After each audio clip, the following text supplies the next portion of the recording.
Bear with me. All right, so I'm going to drop a couple of links into the chat channel for the new guys. And basically what these are, they are the Kaseya community and Kaseya's Automation Exchange. And they're a good source of knowledge to help you along the way, you know, when you're trying to do something, trying to figure out how to do something. Is there a script for, you know, running a certain procedure, you know, or running a certain task, things along those lines. They're both free accounts. You just need to sign up and log in. The Automation Exchange has some neat scripts, and think of it like the App Store for Kaseya. There's all kinds of things that people have contributed to that. So I highly recommend that, that you take a look at that. Another housekeeping item that I'd like to share is, for those of you who don't know, we are, so Kaseya is a SaaS environment. So we are hosted at Kaseya. The server is actually located in Miami, and so they take care of the maintenance, they take care of the updates, things along those lines. Backups for the server happen every night, roughly around midnight, and go for, I think it's about an hour or so. I know there's been kind of some chatter in the Slack channel every once in a while that somebody was trying to run something around midnight and things were slow, and that would be why. So just kind of keep that in mind when you're running things. Patches and such are performed during our maintenance window. And our maintenance window is Saturdays from 7 a.m. to 11 a.m. Eastern time. Okay, so that means that the server could be down for short periods of time during that time, depending on what's going on. Doesn't mean it will be, but that is our maintenance window. So just kind of be aware of that. If you're trying to do things on Saturday morning and the server's not responding, chances are it's down for maintenance. That, and I've worked out a schedule or worked out a process with Kaseya.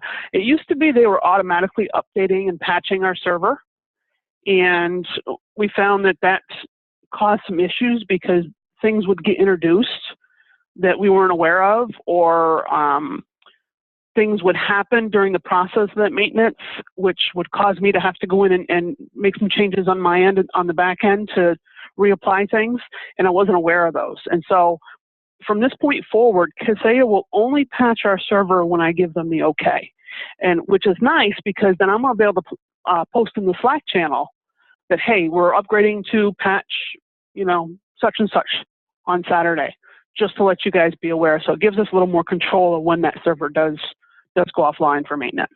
So keep that in mind if you would. Another item with being a SaaS server is we have our own server. It's all ours, but I say that because it is ours. We are all on the same server. And so therefore we're all using the same hardware resources. And don't get me wrong, the server is very beefy. We've got tons of space. We've got tons of, you know, RAM and CPU, but there's various places throughout the training today that I'm going to caution you about doing things en masse, because it will put a load on the server. And obviously we don't want you to affect yourself, but affect others too. So I just kind of gently ask that we all play nicely in the sandbox with each other, if we could. With those things out of the way, let's get started on the good stuff here. So as you see here, I am actually starting, I've got my screen shared out. Can everyone see my screen first of all? Okay, I got a yes from Austin. Perfect, thank you. Just wanted to make sure. So we're going to start out with the System tab. And what I want to draw attention to right off the bat are these icons at the top here. One of them being this one right here, the kind of the positive, negative, yin and yang, however you want to call it, kind of looks like a book. This actually will change the view of your menus. So those of you that are brand new to Kaseya, you might see a view that looks like this, where you can see all the modules, and then you drill down in, and you have to drill down, you have to find things. If you click on that icon, it will actually expand each individual module and expand all the stuff inside it. This is the view I like, just because I can then click on the module and focus on it and look at all the items So I don't have to necessarily remember exactly where I need to go. It's right there in front of me. So just wanted to point that out because, like I said, I think the default is the other way, and so I wanted to make sure that the new folks are aware of that option. There's also up here, the other thing I want to bring attention to is the help file. Kaseya's help is actually pretty good, and it's contextual, meaning if you click on a particular item and then click on the help, it will actually open up the help file for that section. So I find this, I use the help quite a bit when I'm looking at something and I forget what it does or forget exactly how it does or need to find out what it does. So I encourage you to use the help. All right, so the first place you're probably going to want to start is with site customization. You are allowed to change the header at the top here. So it no longer says Kaseya and Managed Services Edition. You can make it say, my company, and we do great things, or whatever you want it to say up here. And to do that, you just come in here and you edit the site header. Okay. You can also change the agent icons. So the icon shows up in the taskbar, down on the task tray, when you install the agent, if you so choose to turn it on. And I'll show you how to do that. But this here, you can actually change you can upload new icon files for those icons and make them your own. We actually use our company logo for the icon, so it kind of stands out and makes it unique. Some people like to hide the fact that they're using Kaseya. They want their, they want to white label it, and that'll help you do it. Okay, from there, you need to put your customers in here so you can see them. And that's where the orgs and groups come into place. So Kaseya organizes machines into organizations and machine groups. Okay. I'm going to tell you how we organize things, and I'm going to tell you, quite a bit on how we do things throughout this module. If our way doesn't work for you, that's perfectly fine. You can do them how you like. Again, I'm just going to tell you how we do it to give you an idea of what you're looking at here. So organization is going to be a customer name. I'm going to look at this one. There's training, for example. This is my training demo system. Okay. And then the machine groups, you always have to have at least one machine group. And Kaseya will create a root group. Okay, because it has to have one, so it creates that as default. You do not need to keep that. You can take and rename that or delete it however you like. You just need to have one in there. So what we do with machine groups is we actually list customer locations in there. So we have several customers that have multiple locations. So the customer name ends up being the organization, and then the machine group is the location. And what that does is it helps you sort helps you filter your view a little bit. So you're not, if you've got a customer that's got 200 machines, you don't necessarily have to look at all 200 machines. You can narrow it down to a specific site. And again, I'll show you how that goes. So there is a tab over here called System Management, and this little tab does a couple of cool things. And I actually just recently learned about this tab. So this tab, Kaseya has various default items listed throughout. There's views, agent procedures, monitoring sets, event log sets, and policies. Okay. You're not going to see those right off the bat. Okay, you're going to actually need to run and configure one of your organizations via the system management wizard in order to see those. So it's going to copy them over. So Mike Slodowski and Austin, chances are you're going to need to do this. The rest of the guys, I'm sure, have probably already done this or have worked their magic in other ways. But basically what you end up doing is you pick an organization. It looks like I've done it to a couple of them. You click on System Management, and you click on Configure. And it's going to run you through a wizard. And basically what you do is you tell it, okay, I want to do some automated monitoring. This will do things like disk space and a few other things. But you have to put in an email address for that. And it's got a checkbox here that allows you to set different email addresses for different severities if you'd like. I'm just going to use the one for example's sake because then I don't have to type all that stuff again. You're going to do next, And then it's going to talk about the workstation maintenance that it's going to routinely perform. And it's going to do things like disk checks and optimizations and temporary file cleanups, things like that. And it's going to put it on a schedule.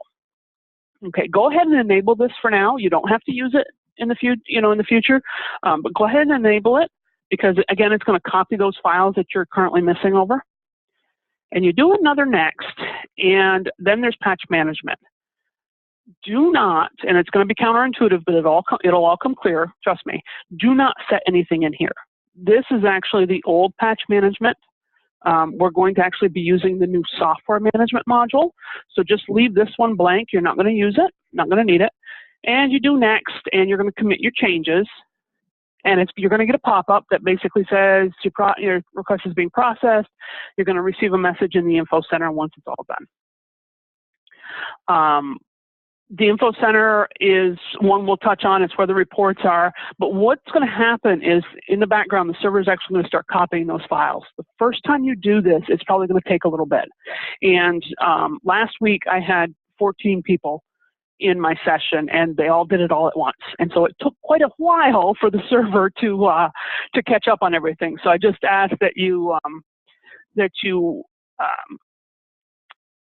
just keep that in mind and kind of let it do its thing. Austin, can we use multiple email addresses for the same severity level? I do believe so. If we take a look at the help. No, that's the setup types. We would have to look at that, Austin. I don't know. I don't use this. I don't use this portion. We've got things set up differently. And like I said, I just learned about this, so I'm not sure. But that's something we could certainly try. A comma or a semicolon is what I would think. Either that, or you could do a distribution group, so it would go to multiple people. And Mike McCall, could we enable configuration? Could enabling automation here conflict with our own agent procedures? It very well could.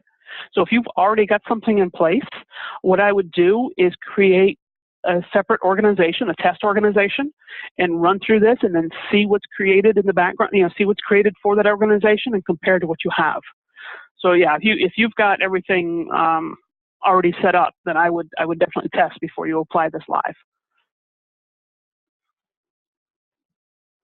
Also on maintenance, a lot of my customers shut everything down around 6. Is there any way to change the time? There is. You'd have to go in and change the policies and change the settings.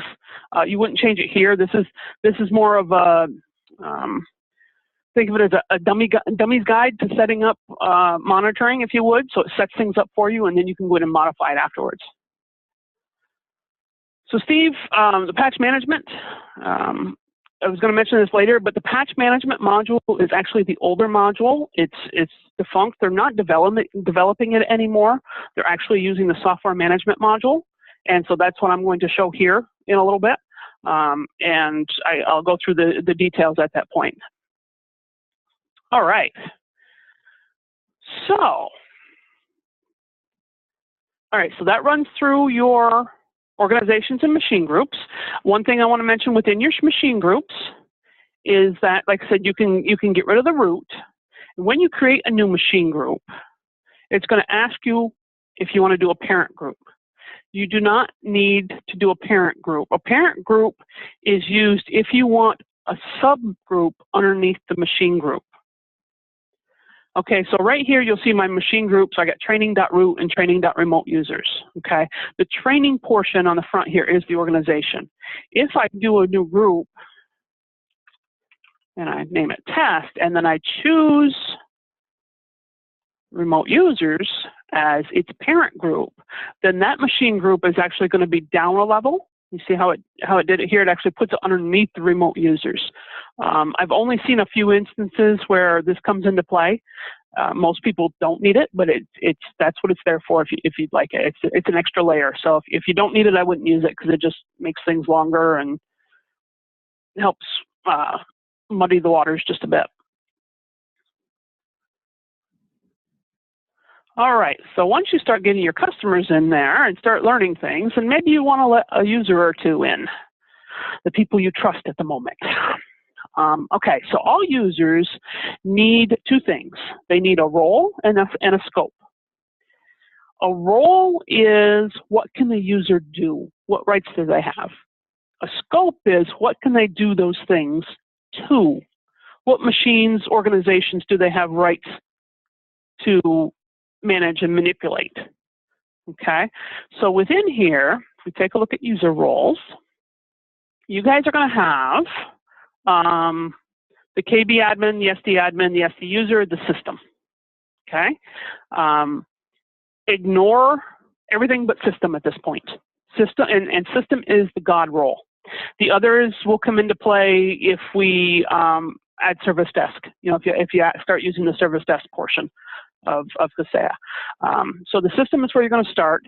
So what you're going to want to do right off the bat, because you cannot modify these four. So what you're going to want to do right off the bat is actually create a new role,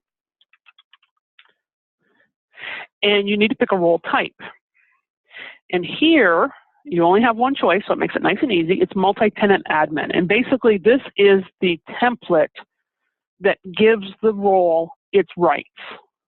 Okay, and so the multi-tenant admin gave the system user its rights, and so it is the God permission rights, if you will. Now, that being said, you're going, well, I don't want people to have God rights. That's my job, and I don't trust people to go in and not do things that they shouldn't do. So what you do is, once you create that new role, you actually come into the access rights, and you set the role rights. And once it comes up, you'll see here that it puts checkboxes and everything. So if it's got a checkbox in it, they've got access to do it.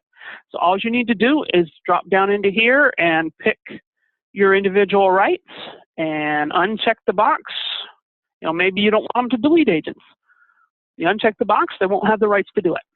Okay, and as you see here, Kaseya is very granular when it comes to rights. You should be able to lock things down to read only or full access or anywhere in between. Okay, we do that with our level 1 technicians, our level 1 engineers. They only have certain things. They can't change any of the policies. They can't change software management settings, things along those lines. They're there to help the customer, and so that's what they have rights to do. Okay. So like I said, so the roles are the rights. The scopes are what they have rights to. Scopes can include organizations, machine groups, machines, or departments. I don't use departments, so I'm not going to delve into that. But so this is where you can actually lock things down. So yes, they might have God rights, but they're only able to access certain organizations or certain machine groups, for that matter. I know some places separate their engineers so they have different areas of responsibility, different geographical areas of responsibility. This would be a good place to set that. So you give them their customers that they're allowed to touch and nothing else. This is also good. You're probably going to have customers who are going to want to use Live Connect. They want to remote control their own machines. This is the perfect way to give it to them. You create a user for them in Kaseya. You give them the rights to use Live Connect and connect to that machine, and then you lock it down to what machines they have rights to. Now, maybe they're the on-site IT person, which they're going to have the whole organization, or maybe they're an individual user, the HR person, and all you want them to give rights to is their machines. You can do that by coming in here and assigning their machine. Okay, does that all make sense to everyone? All right. Let's see. If we create customer users, they can only access their machines, right? Yes. So they can only access what you give them access to. And I do that all the time. We have actually several. I've lost track of how many customers we have that we've given access to the dashboard to, for Live Connect, for audit, inventory purposes for their machines, and we lock them down to just their machines. So. All right, and actually I'm going to drop another file another link, into the chat. And it's a KB article, and kind of ignore what the title is. But basically, if you open up that KB article, it will list down towards the bottom all of the permissions that somebody needs in order to use Live Connect. There's various things that you wouldn't think that you'd have to give them in order for that to work for them. So I like to include that link. There's things under the audit, hardware, software. There's things that they have to be able to do. So that's where that is. All right, if we got no more questions here, we're going to move on to the agent. This is probably, once you get everything set up, this is probably where you're going to spend most of your time. It's where I spend most of my time. It's where my engineers spend a lot of their time. This lists all your machines. Okay, you see here, I've got 3 machines. They all happen to be workstations at this point. They're not servers. But you'll see we've got columns across the top here. And my columns probably don't look like your columns. Some of them will, machine ID, last reboot time. Good news is you can make yours look exactly like mine, or not, whatever you need. If you hover over any of the columns, and you drop the drop down and you go to columns, you'll see here that we have all kinds of different information that we can pull up on the machines via the column view. Okay. One that I like to use for an example is RAM type. So, or the amount of RAM you've got in the system. There we go, RAM size, it's already there. So you need to know, how many machines are need an upgrade. They're below 4 gigs of RAM. You want them to have 8 gigs or more, whatever. So you can actually pull the RAM size in here. You get a nice little list. You set your columns up the way you need them. And then what's neat is this little cog over here will allow you to actually export this view into a CSV, which you then can drop into Excel and manipulate however you like. I use this. We have customers that we bill them once a month, and then they'll come back with, well, how come we're paying for 10 machines? I only have 8. What's the deal? And so I'll come in here and I will give them a list of the machine ID, the last logged in user, which is different than the current user, by the way. Last reboot time. I'll check the connection gateway to make sure that the machine is still located at their location. And I'll give them a list going, okay, here are the machines. Here's their serial numbers. Here's the user that's assigned to them. Can you verify for me? And so it makes it nice and easy. With the columns too, you have something called a column set. And what column sets allow you to do is to create a group of columns, create a view, if you will, of all the columns that you use on a regular basis. You pick them, you name it, and then when you're ready, or when you need them, then you come over here and you drop down the column set that you need and it'll switch to it. And you can see here I don't have one set up, but that's how you do it. It's kind of neat.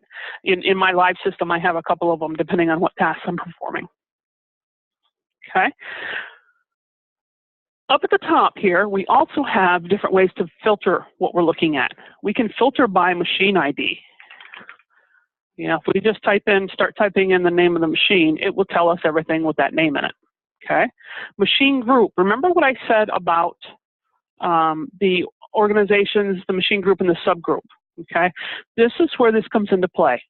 So you have, you see here, we're going to use my training as an organization. So I've got the training. So if I click on this, it uses it'll show me all of the machines in that organization. Or I can drop down and I can choose the individual machine group, and I don't have anything in that machine group, so it won't show anything. But you get the idea. It'll filter for machines just in that machine group. So it helps declutter your screen a little bit. Okay. Another very powerful tool is the views. Views allow you to filter on all kinds of things to list what machines meet certain criteria. Once you run through that wizard, you're going to see these views pop in, the ZZ Sys, and there are all kinds of views in here. And so if we take a look, I'm just going to take a look at one real quick. So if you come up here, you could click on New and just do New and name it, obviously. But if we click on Edit, so we can see the one I've got, you're going to see all of the different things that it can filter on. Okay. In this case, we're filtering on machine ID. I want to see all machines. And I'll explain that policy piece in a moment. But there's a status here. In our live system, we've actually got a view that shows all of our servers that have not checked in the last 10 minutes.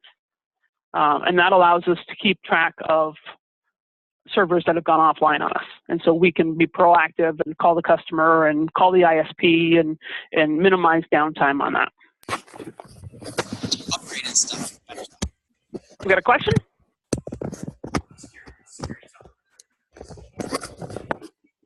Harry, you with us? Yes. Okay. Did you have a question, Terry, or? No, I just popped in, kind of. Oh, gotcha. Late. Okay. Yeah. Okay, that's all right. That's all right. I just wanted to make sure you didn't have a question. I didn't want to ignore anybody. No. So if you go ahead, okay. I've asked everybody to self-mute. We've got a large crowd today, Terry. So. Oh, I'm sorry. I just hooked up. This is a new headset. Let me No, figure. no, that's fine. That's perfectly fine. No worries.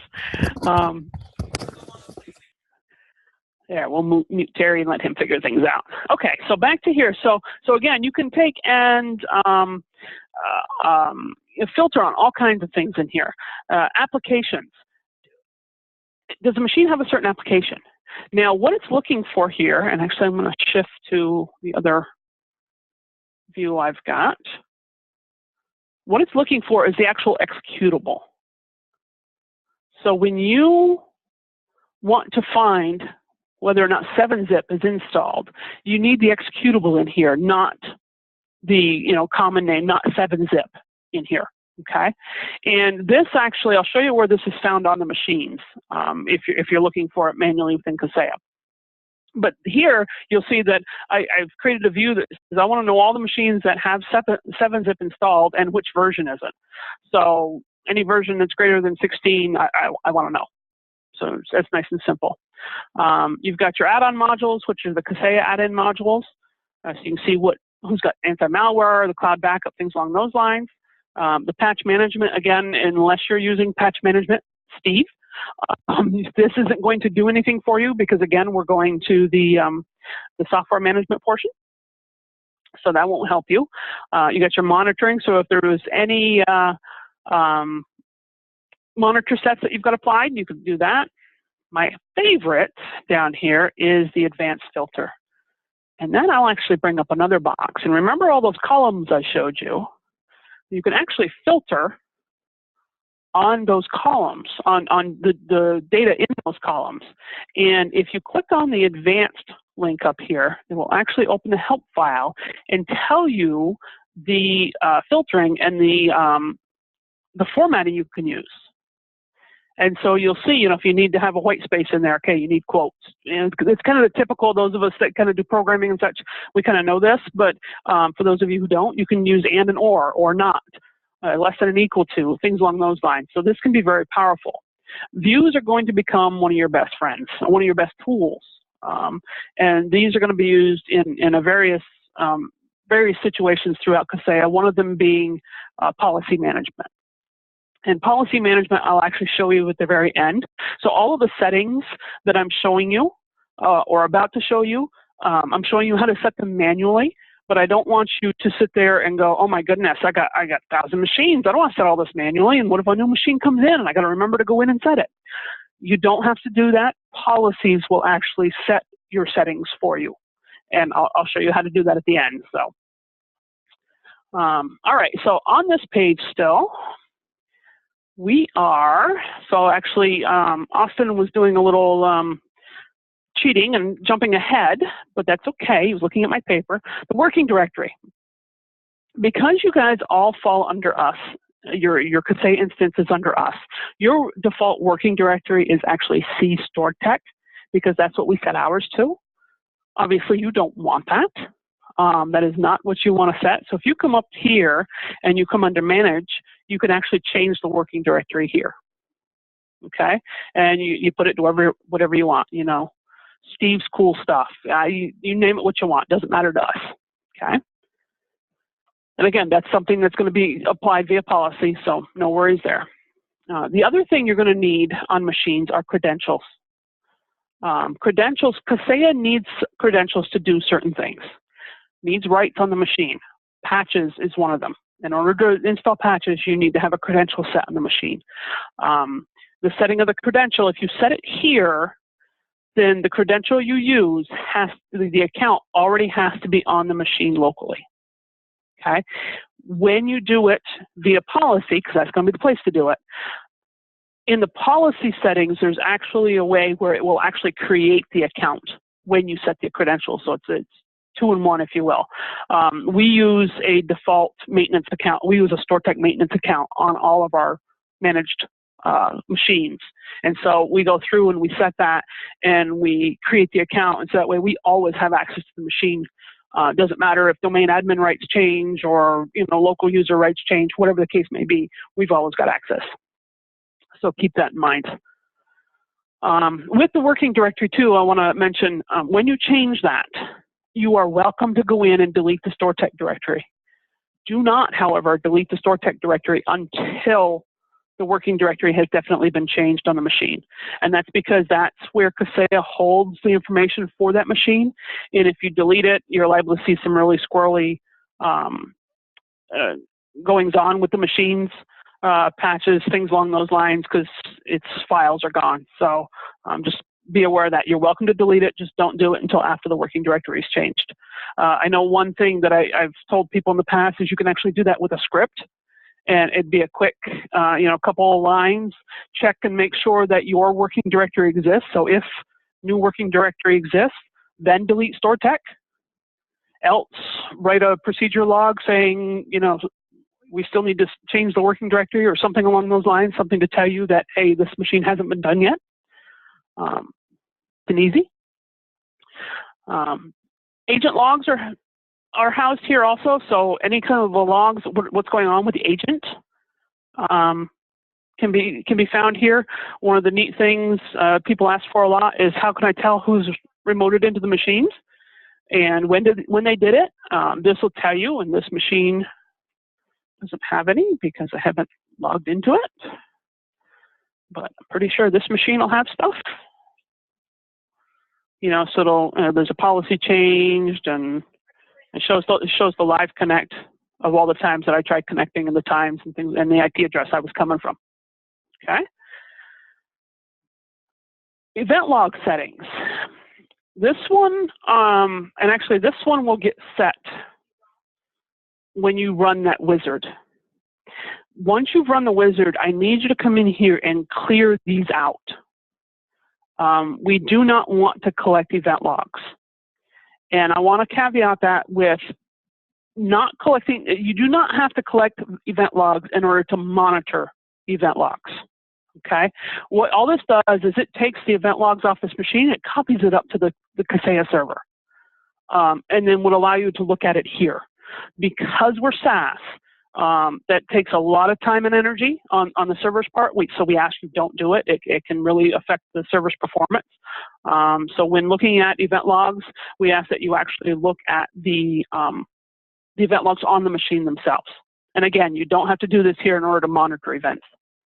All right, so I'm going to do as I say and delete those. So this is what your screen should look like. Nothing should be set. All right, so packages. So now that we know what the agent screen looks like, we need to install an agent. That's where your managed packages is going to come into play. And so you're going to come in here, and there should be a default one. There should be the MyOrg default that you see, but you'll create a new one, okay? Make one your own. If we take a look at this, so when you create one, you get some options, okay? Normally, this is how we do it. Okay, so we go in, we always want the computer name to be the machine name. It just makes it easier, okay? I mean, the user login name can change. It can be a little squirrely if you do the other things. You certainly don't want to prompt your users because that will send them into a tailspin. And then we do an existing group. So we create our organizations first, and then we create our packages, and we assign the package to that group.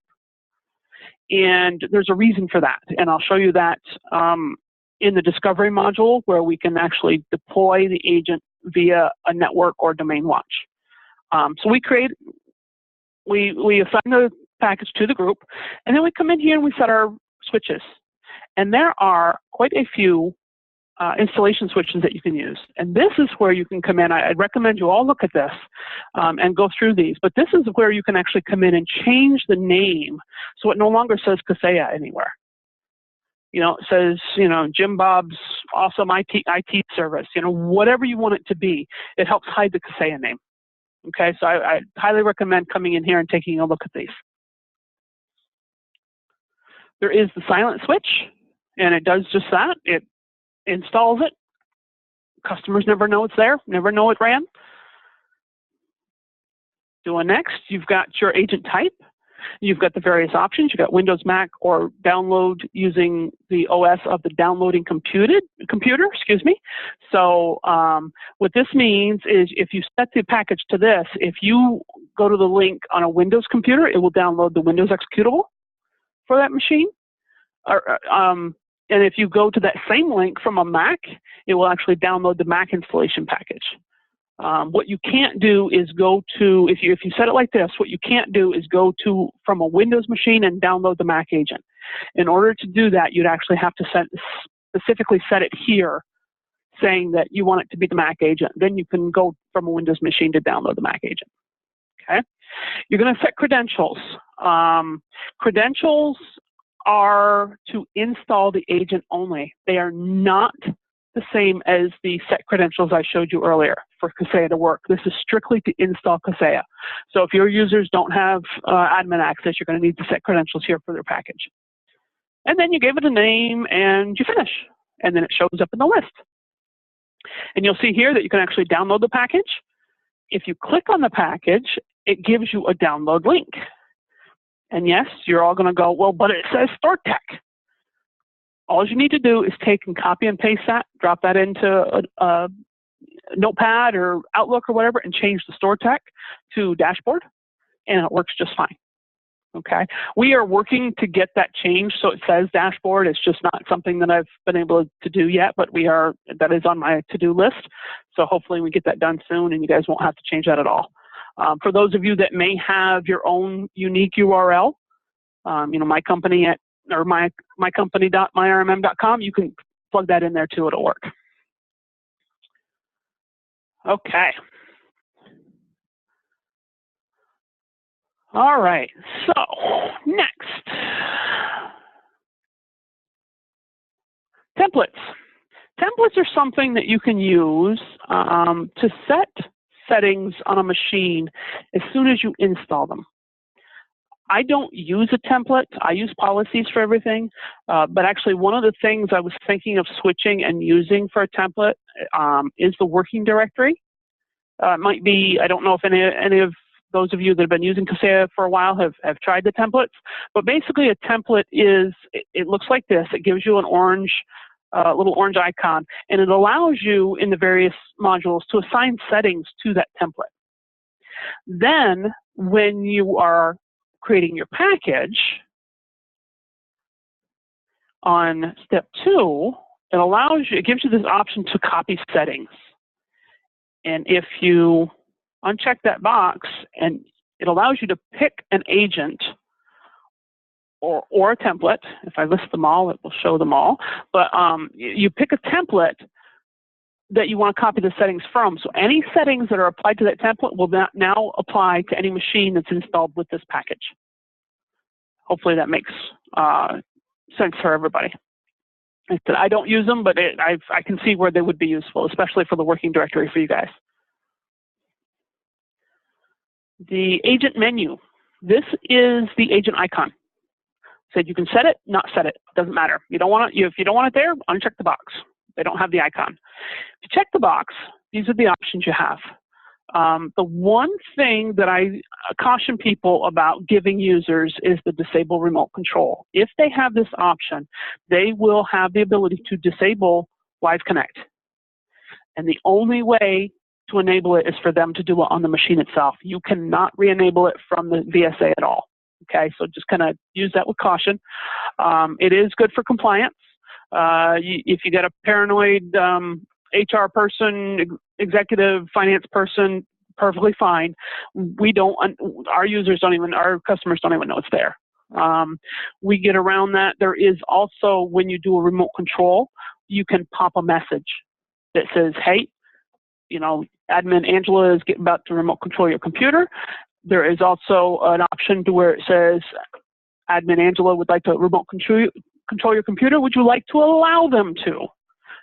They click yes, you're in. They click no, you're not. Easy as that. And that same setting can be used if they're not logged in, then it automatically gives you access or not. So it's very flexible that way. Okay, LAN cache. I want to point this out real quick because we use Bitdefender. Bitdefender is a very large file. The Bitdefender installer is over 700 megs at this point. A LAN cache is a local repository, and by local, I mean local to the network segment. It's a local repository, local directory that you have chosen to hold files that you are sharing out with others. With Bitdefender and the script that we use to install, the script uses a write file. Anytime a write file is used, it invokes LAN cache. And what it does is it'll go out, and if you set up your LAN cache, as you see I've done on this machine right here, just to run through the setup real quick, you select your machine, you add your LAN cache, you name it, you tell it the directory you want it to be, and then it will show you the drive letters, and these are fixed drives, by the way. You can't go to a map drive, but it'll show you the fixed drives. It'll show you drive space, which is kind of nice, because then you can pick and choose, especially if you're using a server, which drive you want to drop it on. Once you set it, like I said, then any of the machines that are assigned to that LAN cache, and that you do here, you pick your machines and you pick the LAN cache and then you assign it, and like you see here, it's assigned. So now when any of those machines run a script that has that write file in it, the very first machine to run that script will go to the LAN cache and go, oh, I don't see those files. Let me go get them. It'll go get the files, and then once it has them all, it will actually copy it to the LAN cache. And that way, the next machine that needs them, it'll go to the LAN cache and go, oh, well, they're all right here. I just copy them over. This way, when you're deploying Bitdefender to 10, 20, 30 machines, they're all copying the files locally on the network. They're not all going out to the internet and trying to download that 600 meg all at once. Okay, so that's kind of where this comes into play. And again, you can use this for copying other files. I use the Bitdefender as an example because the large, because just about everybody here is going to use that, and it is a large file. So, all right, Austin, where is that? As far as the remote control setting, that is actually in the remote control. User policy. This is the notification or machine policy. It's either or. So you see here you have your options to silently take control, display an alert if the user's logged in, ask permission, and approve or deny depending on the login. So that's where that's at. Okay, off to audits. Audits are just like they sound. They audit the machine, they scan the machine for hardware, software changes. And there are three types of audits. There's a baseline audit, a system audit, and the latest audit. Okay, and if you look at the help file, you'll get detailed information on each. The baseline is just that. It runs a baseline of the configuration of the system when it first comes in. The system audit does the SMBIOS data, and then the latest audit does any changes. Now you'll see here that the baseline audit and the system audit, it tells you it only needs to be run once. It runs it automatically when the agent is installed. You don't have to schedule it. Okay. The latest audit, once a week is the recommended scan on that one. The only other time you might want to run a baseline audit or a system audit is if you have a major hardware change. You know, you've flopped out the motherboard, you know, hard drives, things along those lines, where something core in the system has changed. Then you'd want to go in and just manually run the audit, and you just select the machine and run audit now, and you pick the audit and let it run. Okay. Here it just tells you how often it's going to run and when the last time it was run.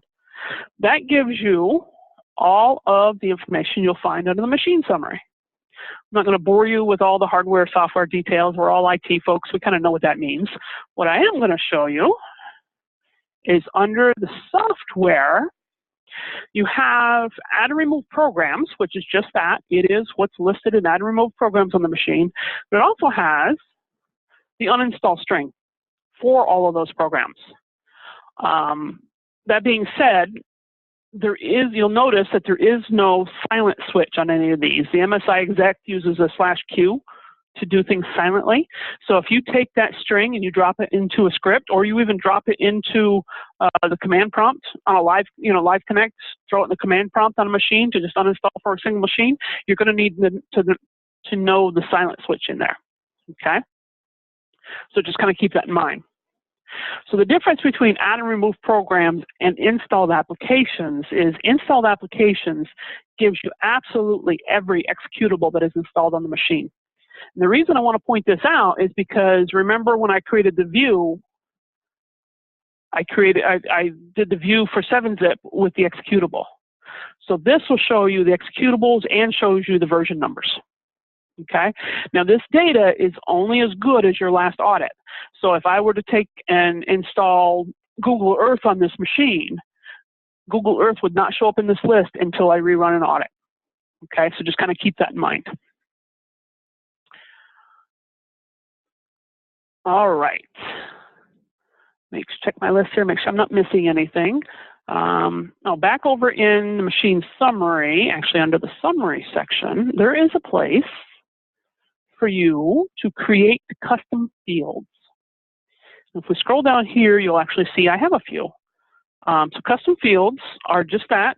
You can put whatever data in there you'd like. If you come up here, you do new custom fields. And these are across the entire system. So you pick, it doesn't matter which machine you pick, it's going to be a custom field for everything, or for everybody.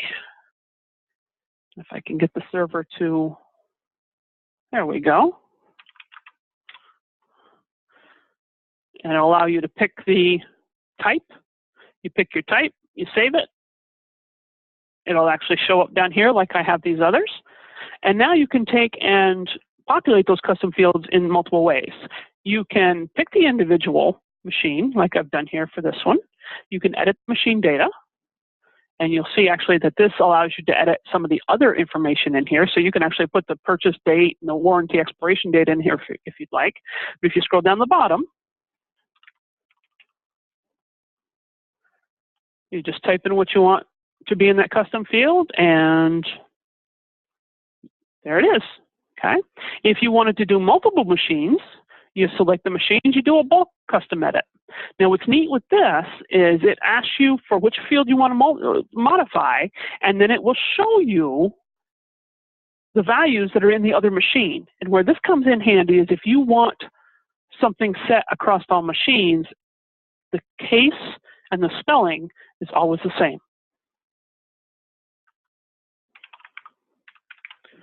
And so it eliminates typos. I use a custom field in my system for service offering. We offer different levels of service to our customers. And so I have a custom field that says service offering. And so I want that field to be populated exactly the same for the same type of customers. Because I use that field in my views, in my policies, in my scripts to do various things. And so I don't want it to be different because then things won't happen because there's something off with that custom field, okay? So singularly in a group or with a script, okay? And actually that leads us right to the agent procedures. Agent procedures are scripts, okay? This particular script, actually, I'm going to take a look at it because it invokes my custom field called Bitdefender install status. And so you can do a new procedure, or we're going to edit the one that's here, just to kill two birds with one stone here. And once this pops up, you do need Flash enabled to use this, but once this pops up, you're going to see on the left a list of tool steps that Kaseya gives you that you can use. And there is quite the extensive list. So you'll see here that we've got all these tool steps. We've got if statements, various steps. So there's all kinds of things in here you can do. And if you just hover over the step, it'll show you what it does, tell you what it does, okay? So it's a drag and drop is all that is. You'll see here, actually, you'll see that it's yelling at me that we've got an else and there's a problem. And so if you highlight the red exclamation point here, it'll tell you what the problem is. So it's rather nice. So basically it's telling us we don't have another if to go with it. It's not in the right spot. Okay. If you highlight, actually clicking on any blank space in here, so not the tool steps, but any blank space, will give you the procedure properties over here on the right. And this will allow you to put a description in. And where this comes in handy is back over here. When you highlight the script, you click on the script, it'll actually tell you here what the script does. So it makes it a little easier if you put notations in here of what the script does, what it needs, what its caveats, prerequisites, things along those lines. So you remember 6 months from now what that script is doing. But within here, depending on the tool step you choose, you'll have different options over into here. And so you'll see here as we change, so we can pick, what operating system are we deploying on? What do we want the step to do if it fails? Do we want to continue or not? There's also, I don't have a step here for it, but there's also some of the steps that require you to run it as system or user. And so you can actually, and most of the time I run things as system because that's the level I'm working at. But if you wanted to run it as a user, you could actually set user credentials in a variable and run things as a specific user. So kind of keep that in mind. All right, we've got our procedure. If you highlight over the menu items here, you've got your save as, and then your edit. You've got your different things you can do to edit the steps. Any questions here? PowerShell, can we use PowerShell? Oh, you betcha. You can you can execute a PowerShell command from here. You can execute a command prompt. You'll see here, I'm just filtering the top. It'll bring up all of the tool steps that match your filters. Okay, so I have yet to run across anything that we can't do with this tool, with the agent procedure, whether it be natively itself or calling something else. So can we remotely store PowerShell scripts on Kaseya? Perfect segue. I love it. So what you're going to want to do, okay, is under your agent procedures, you have a button up here that says Manage Files. And if we come into here, this is actually your partition on the Kaseya server, okay? So this is mine. These are my files. You're not going to see them until you put some in there. But what you'll end up doing is drop your PowerShell scripts into here. Okay, and you can create folders and organize things however you like, but it needs to be into the shared folder. And then when you do a write file, remember that from the LAN cache, you do a write file, one of the options it gives you is it says select the source file from the stores that's stored on the server. So you go in, and we're just going to pretend here that this is a PowerShell script. You pick the file that you want to pull from the server. You tell it where you want it to go, and you have to tell it the file name that you want it to have. Okay.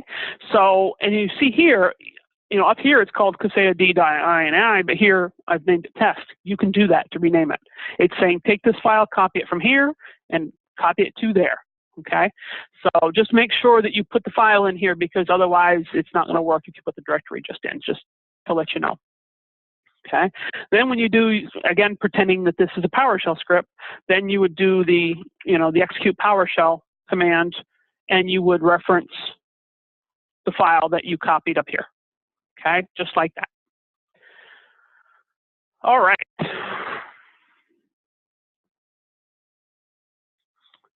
So within the script, so now you've created your script, now you need to run them. Multiple ways to do that again. You can do it with policies, or you can come over here and pick machines and schedule your script. You can do a run now, and it will run it now within a couple of minutes. It's usually a 2 or 3 minutes. So it's a 2 or 3 minute delay because it does have to talk to the server. Actually, that's pretty spot on. So it'll show you when it's going to run, okay? Or you can schedule it for later. As you see here, you've got your typical, we can do it reoccurring. You've got different options. One of them being schedule will be based on the time zone of the agent rather than the server. So remember, the server is in Miami. If you uncheck that box, then whatever time you set is going to be Eastern time. So for those of you in different time zones, just kind of be aware of that. That box is checked by default, so you really shouldn't have to worry about it. You have options to skip if the machine is offline. So it's a certain thing you need to run, but you don't care if the machine's offline, you don't care if it runs, leave that, or go ahead and check that box. If you leave that box unchecked, as it is by default, then the next time the machine checks in, that script will run. Okay, so that's rather nice. It will do a wake on LAN. Obviously, your wake on LAN has to be set in the BIOS on the machine for that to work, but I've seen it work. And then you have an exclude the following time range. And where this comes into play is this little piece right here. And the distribution window is key. So remember earlier I said we all kind of play in the same sandbox and we've got to be nice. And so what we don't want to do is take a script that does a lot and run it on 1,000 machines all at once. Because it's got to go to the server. The server says, okay, I need to talk to this machine and schedule this machine. And it's not going to do it all at once. Okay, so a distribution window will take and spread the schedule across the agents, and it'll do it randomly. And so if we had 100 machines that we wanted to run this script on, and we set this as is, and you'll see here we can actually set it, minute, hour, days, depending on what you're doing, I guess. Again, you stretch it out. It will take the machines, starting at this time, it will then set the schedule randomly across the next hour. Okay, so if we actually take and select these two machines here, and we do that, we'll leave it at an hour, and we submit it, you'll see that the next runtime for this machine is at 3:09 p.m., and for this machine is at 3:28. It does a random number generator on the agents and says, okay, when are you going to run? This is the time you're going to run. So it helps spread the load out. So Michael's asking, how often do the agents check in? They check in every 30 seconds. So it's a very real-time or near real-time response. It's very quick. I know we come from GFI here at StarTech, and I'd wait sometimes an hour for a script to run. And when you're testing something, that can be a very painful process as you're adjusting and tweaking and rerunning. So 30 seconds is actually pretty good. Austin, normally it would be configurable if you had your own server. We've got it set at 30 seconds, and again, it's the trickle-down effect, so that's what we're all set at. Okay, any questions in here? Usually I get something for agent procedures. It's pretty straightforward. Oh, one thing I want to point out here too is patch deployment. It's kind of a strange place to put it, most people think, but it puts it here because it creates a script to do it. So this is, if you need to push out a KB and you need to push it out now, or at 8 o'clock tonight, you want to make sure that that specific KB goes out on all the machines, you'd actually use this wizard and you run through, you put in the KB number, and what operating system, and then you tell it where do you want it to pull down from, and of course if you tell them on the server, then you've got to put it up there in the managed files like I showed you, or you could bring it in from the LAN, or you could download it from the URL if you've got, and then you select the file and any parameters and next finish, and schedule the script to run for those machines. Okay, so just to point that out here. All right, onward and upward. So, desktop management. Desktop management, the way I describe it is GPO for workgroups.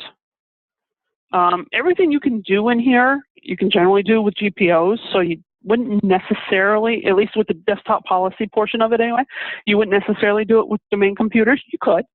Nothing to say you can't, but where it comes in handy is with workgroup computers. So you need to map drives. You need to install printers. You need to set power settings, things along those lines on the individual machines. You can do that with policies set up here.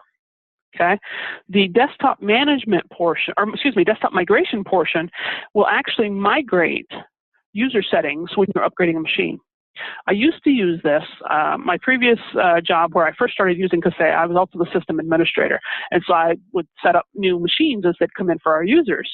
And what I would do is take their old XP machine, and again, this was a few years ago, so no making fun of me, but we would take their old XP machine, I would back up their user settings, which is all of this stuff, and their application settings, there's all of this stuff, and their files. And you see here you can actually include or exclude files, so I don't back up music or temp files, but I back up, other things. I'd back that stuff up, and then I would pull out their Windows Vista machine, again, no making fun of me, this was a while ago, and restore that backup to the new OS, and it would pull all that user information over. Their desktop settings, their screensaver, so they got a picture of their grandkids, on the desktop. You don't hear that, well, my picture's missing, where did it go? The typical user, end of the world stuff. This does it all. It's very slick. In order to use these two modules, the desktop policy and desktop migration, there is an additional install that you have to do here, and it does reference licenses. These licenses are included with your Kaseya license. Okay, so you're going to have the same number of licenses here you do with Kaseya. So use them or not, matters not. Okay, but you do have to install the individual policies if you want to use these. Where is it backed up to? So it actually backs it up. You set the backup, you back it up to a local USB drive. You can back it up to a map drive somewhere, a NAS, things along those lines. So it's backed up locally. All right, remote control. We popped into remote control a little while ago to show you the user role policies, the notification policies. That and the reset password is really the only thing that I use in here. This remote control is the old KVNC. So it's Kaseya's version of VNC. It works. You can install it. It does work. It is slow. I don't recommend it unless you have no other choice. Live Connect just won't work and you have no other means to get to the machine. By all means, use this.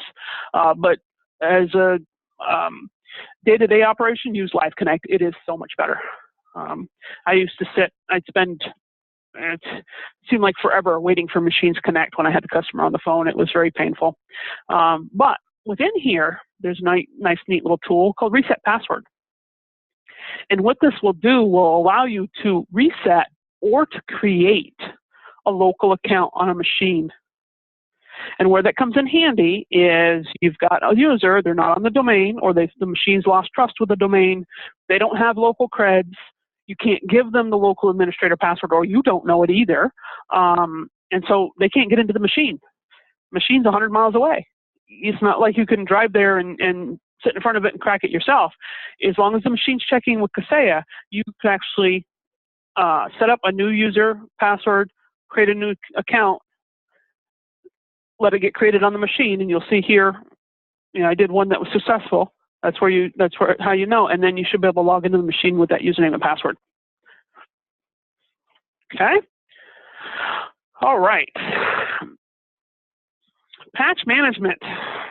Patch management is, again, like I was saying earlier, is the old module. It's the legacy module. If you run through that wizard and you've done so already, or you forget and you install, you check the boxes for patch management, this is what it's talking about. It's going to set this up.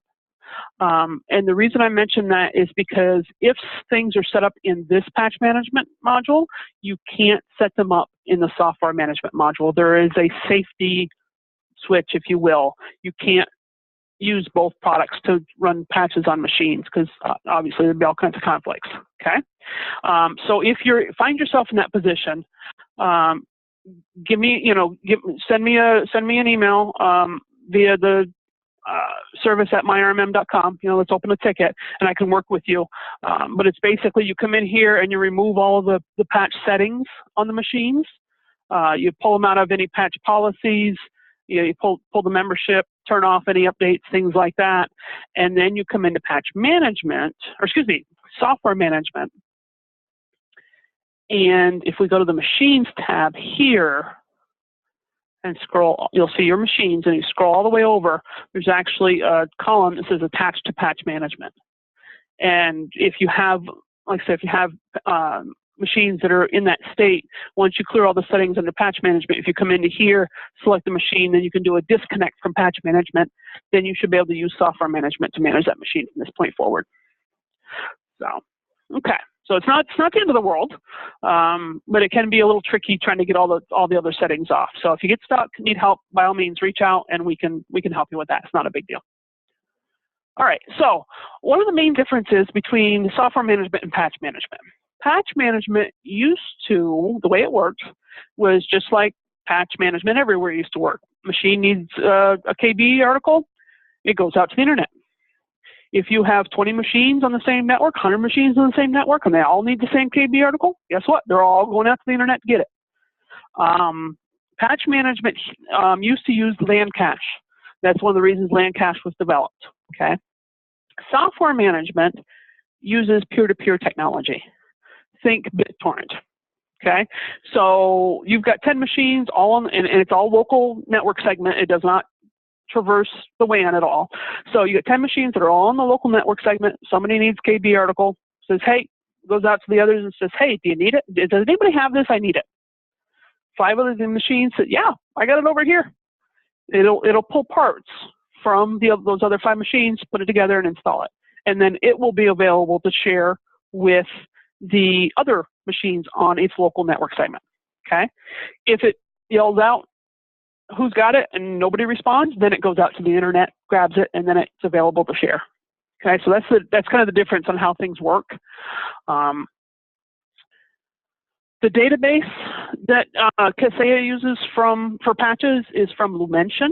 So if it's in the Lumention database, it's available for installation. If it's not in the database, it's not available. If you have to have it, it would be a manual download or use the script, download it some other way. Okay, for your patching, you need a minimum of 2 things. You need a scan and analysis and a deployment profile. Scan and analysis scans the machine and says, okay, what's missing? And once you create a new profile, these are your settings. So these are, again, this is the patch impact. It's no longer, critical, high, security, all the other categories. It's critical, recommended, virus removal. I heard a rumor.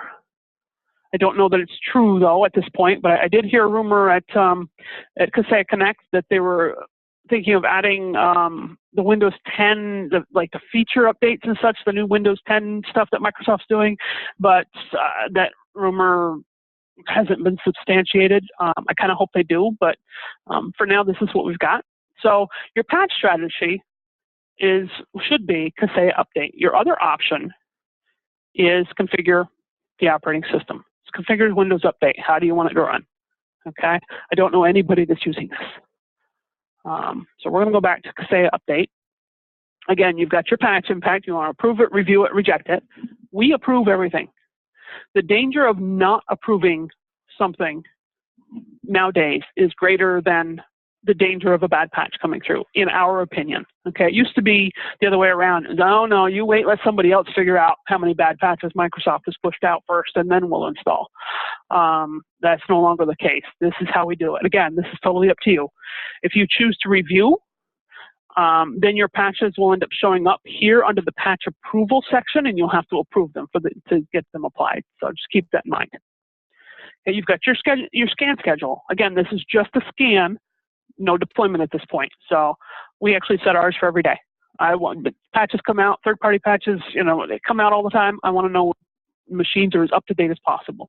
Okay, so you set what works for you guys.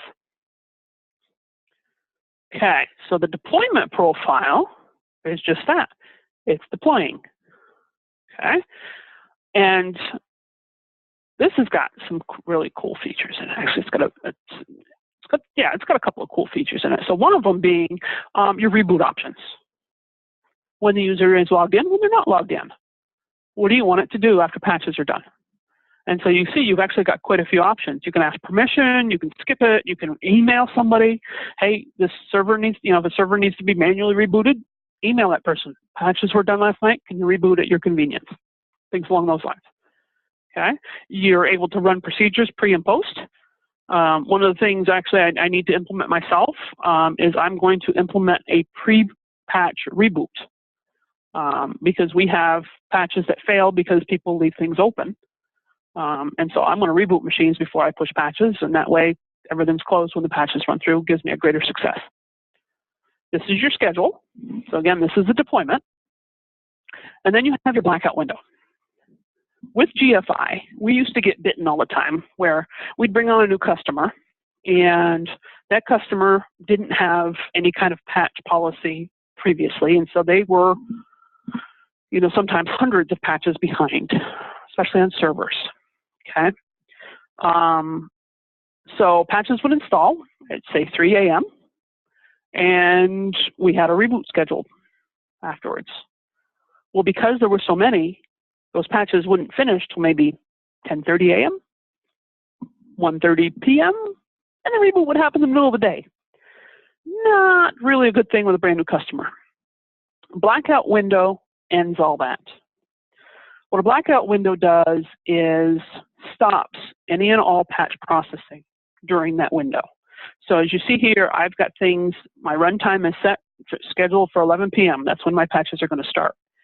If at 5 a.m. those patches are still running, the blackout window kicks in, says, nope, you need to stop what you're doing. It will finish the patch that it's on and pause. Doesn't matter what's due next. It could very well be the very next thing is the reboot. Doesn't care. It's within that blackout window. It doesn't happen. Once the blackout window ends, in this case at 10:45, then the next step takes over. If it's the reboot goes. If there's additional patches go. Okay, and you see here we've got a Friday, Saturday, basically a weekly and a weekend. With the one thing I didn't mention, and Lonnie's question actually just triggered it, is with the scan and analysis, when you set the Kaseya update as your patch strategy, it automatically turns off Windows Update on the machine.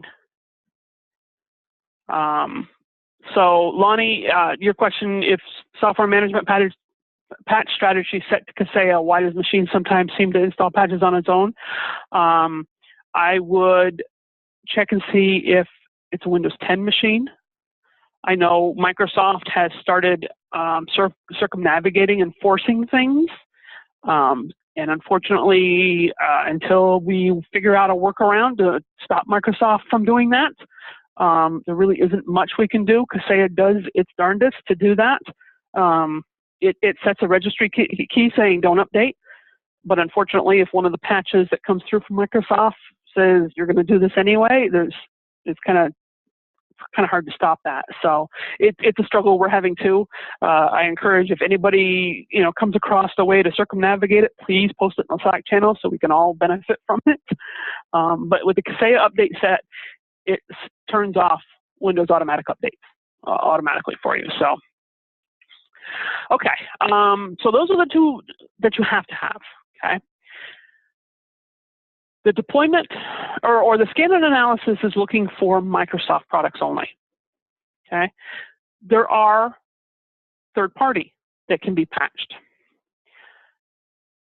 This profile right here, and I want to be very, very clear with this because I had somebody that misunderstood and it wreaked havoc in his environment. But this profile here is to install third-party packages. So let me say that again. This profile, if you set a profile here, it is to install that piece of third-party software that you've chosen out of this list. And so this is actually a good thing because you can choose, if you've got a bunch of machines of a certain customer, they all need Chrome, they all need, Notepad++, whatever the case may be, you can actually set a profile to install the software. Okay.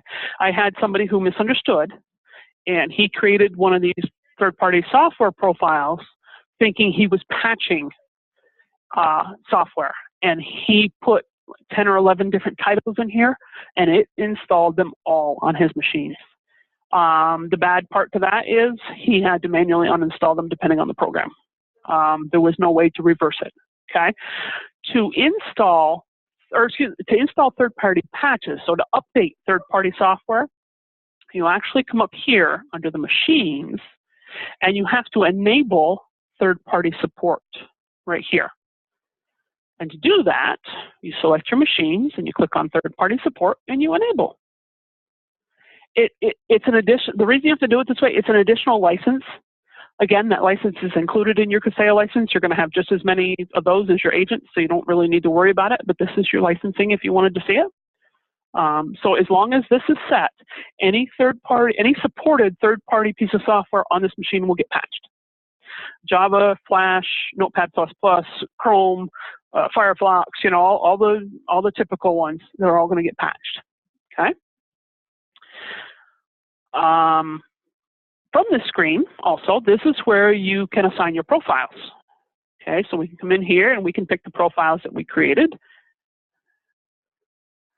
and we can add them, and they'll show up here. And so this machine will now scan and deploy based on these policies. Okay. Down here on the bottom screen, you're going to find your list of vulnerabilities, errors, their history on the machine, things along those lines. There's 0 vulnerabilities because I've made sure that these machines are all up to date, but here's where you can see the history. So you come down through, it shows you the different patches. You can see here, it patched 7-zip. So this is where you can see that. Your errors will show just that. It will show errors. I want to point out that any of the errors that are shown in here do not clear out on their own. For obvious reasons, you can't troubleshoot if the error goes away. So you will see under pending actions, you'll see a red triangle when there's errors, and then you come in here and see what's going on. You're going to see things, like couldn't download or failed to install, 2 times. It will continue to try until it succeeds. I want to let you guys know though, when Kaseya is installing patches, it's just like anything else. So it's the engine to install. If that patch fails for a reason outside of Kaseya, it's just going to show that the machine failed. It's not necessarily going to tell you why. So Firefox, for example, it's installing the Firefox. No, Firefox update failed. But you can see where it downloaded it and it tried to install it. Well, maybe Firefox was open on the machine, or maybe there's something else on the machine. So just kind of keep that in mind. Even though Kaseya is doing it, perform your normal troubleshooting steps. Can I install it on the machine manually? Things along those lines. Where you'll see if Kaseya is having trouble. It will tell you. One of the things you'll see is didn't have permission. I forget exactly what it says, but basically it's lacking permission to reboot. It's lacking permission to do the install. That's where you want to check your credentials. The credentials come into play for the machine. So just kind of keep that in mind with these. Installing patches via Kaseya kind of trips people up, so I like to try and tell people what I've seen and what others come across. So right now, we've got just the simple, I'm installing everything. I want everything to be patched. Well, we've got some customers who, through no fault of their own, but a third-party vendor, their machines have to stay on a very specific version of Java. Okay? And because I've got the machine set so they're enabled third-party support, Java will get installed. It will get updated. We have to stop that. That's where the override profiles come into play. Override profiles can be done 3 different ways. you've got your KB overrides. If you do a new, and again, it's a approve or reject depending on what you're doing. So you can reject things that are approved or approve something that's normally rejected. But in this instance, you name it. And what's nice is the KB article, if you start typing it in, it'll start pulling up from the database the KB article number. And remember, I mentioned before that if the number doesn't show up here, it's not going to install. Okay, it's not in the database. So keep that in mind as you're going through here. So that's KB article. You've got your patch overrides, and this is more along the lines of the Linux, the Red Hat, things along those lines. There are a few things in here, so it looks like there's a Firefox one, an older Microsoft one, things along those lines. I don't know of anybody that's using this one yet, but I'm sure there's somebody out there that has.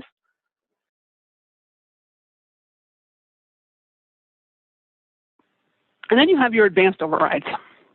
Advanced overrides are cool because it allows you to be flexible on what you're doing. If we do a new here, we'll see that we've got our approve and reject just like the others. But we can pick the field we want to look at for a specific patch. And then we can pick whether it contains, equals, doesn't contain, not equal to, and then the value we want.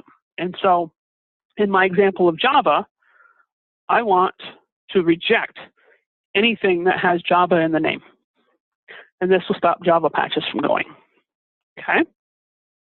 Now, again, I need to apply this to the machines that I want this to affect. And so if I come over here to the machines again, I can just assign profiles, and I pick the Java and drop it over to the right and assign it. And then down here under profiles, you'll see that I've got no Java. And so even though my default workstation deployment profile says, give me everything, this says, no, everything but Java. Okay? All right.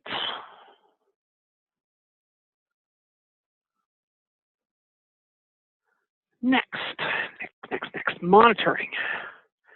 Monitoring can be a bit intimidating for folks. This is where you're going to set up the meat and potatoes of managed services with regards to alerting when something is wrong. Okay, there are various monitor sets, things that Kaseya can monitor. Kaseya can monitor counters, instances, services, processes, event logs, drive space, performance, things along those lines. Okay, you can monitor everything about the machine. So what you're going to have within here is you're going to have your monitor list. These are the objects that it's going to monitor. If we come to services, it'll show services. Now your system is probably going to look a little different than mine, especially if you're brand new to Kaseya. It might not show anything in here. These instances, you can add them manually, or you can do it the easy way and do an update list by scan on the machine. These, once they're done once, they usually don't need to be run, but maybe once a month. They're not something that need to be run often.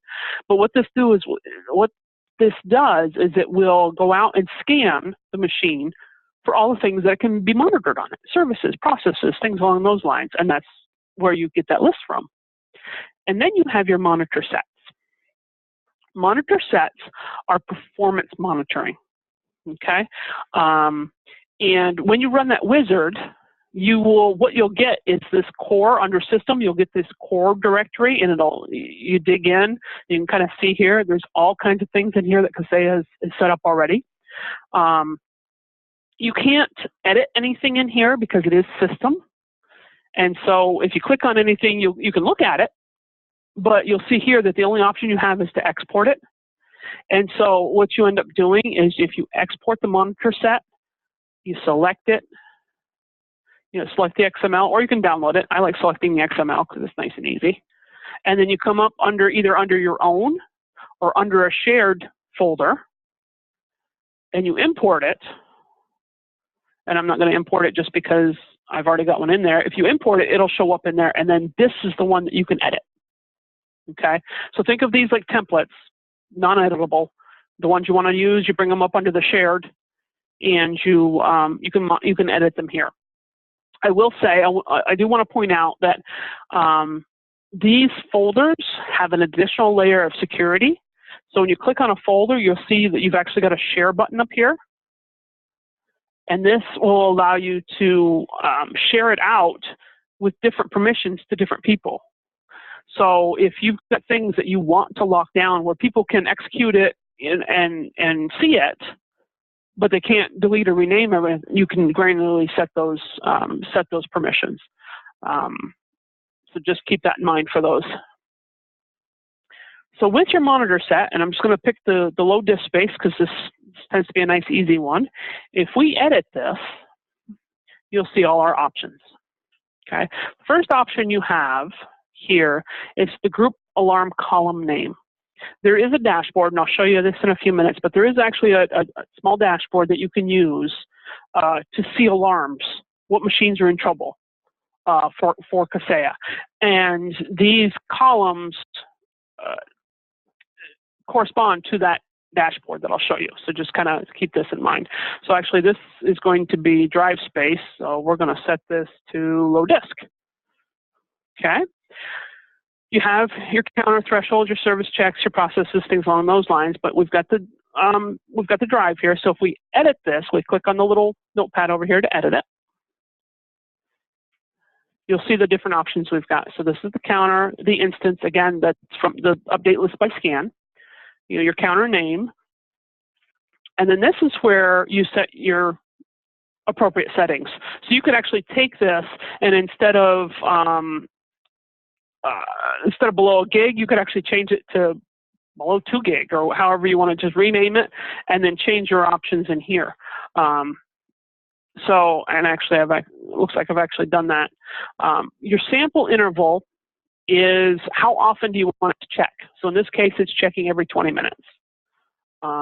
Be careful if you set some things too aggressive, you could actually hurt the performance of the device you are monitoring because you're asking it to give you information too often, along with the Kaseya server, but just kind of keep that in mind. So, you know, kind of think about it, and do I really need to know every minute that, you know, a drive is low on space? No, realistically, no, you don't, because things spike. So set your sample interval where it makes sense. You know, in this case, your alarm operator, is it under, over, not equal to your threshold? And then for how long is it at that threshold? So this is actually very aggressive. Tell me when it drops under 2 gig for only a second, okay?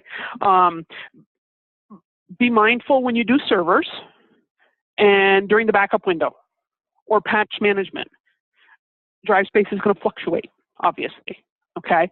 So just kind of be mindful of that to help so you don't get false alarms where 1 minute it's bad, next minute it's good. So just, you know, kind of work that into your monitoring sets. And then your ignore additional alarms is, okay, once the alarm goes off, once you've told me that we've got a problem, when's the next time do you want it to tell you again? I think by default, this sets it to like every minute. And so it will drive you crazy. Drives low, drives low, drives low. And you're going, yeah, I know, I'm working on it. Leave me alone. So make sure you tell it to ignore alarms for a certain period of time. And trending is for more CPU, RAM usage. You know, a counter that a lot for resources, not for necessarily drive space. You could do a certain percentage in this case, but you get the idea here. You can be very granular with your settings. If we were to take a look at the service checks, this is another one people like. If you add a service check, you can actually tell it, you pick your service, but you tell it, restart it. How many times do you want it to restart it, and at what interval? So try restarting it 3 times at 1 minute intervals, and then once it alarms, leave me alone for an hour. Give me time to fix it. Okay? So monitor sets are very powerful, and they're probably going to be where you're going to spend a lot of your time when you're first setting things up. Event log alerts, very similar, but you're alerting on event logs, event IDs. Okay?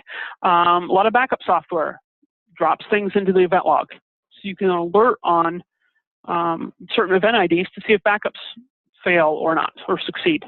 Okay. So in here, I find this a little clunky to get to, but your event logs actually are listed all here. Okay. And once you run through that, the wizard at the beginning, you should see all of these, the ZZ-Sys in there. And one I like to show the most is actually hard miscellaneous hardware, because I know it has quite a few in here. So if we take a look at this, we edit it, we can actually go in and look at all the event IDs it's looking for. And we can filter by the source and description and category if we wanted to. So, you know, this one here, it's telling us, give me, I don't care where it's coming from. If I get an event ID 15, I want to know about it. In this case, event ID 21, only tell me if it's compact. Actually, that was sort of a bad example because I've got the ignore checked here. So this here says, give me, if it's compact, give me all IDs. Well, you get hammered with, you know, enough false alarms, and you want to turn things off.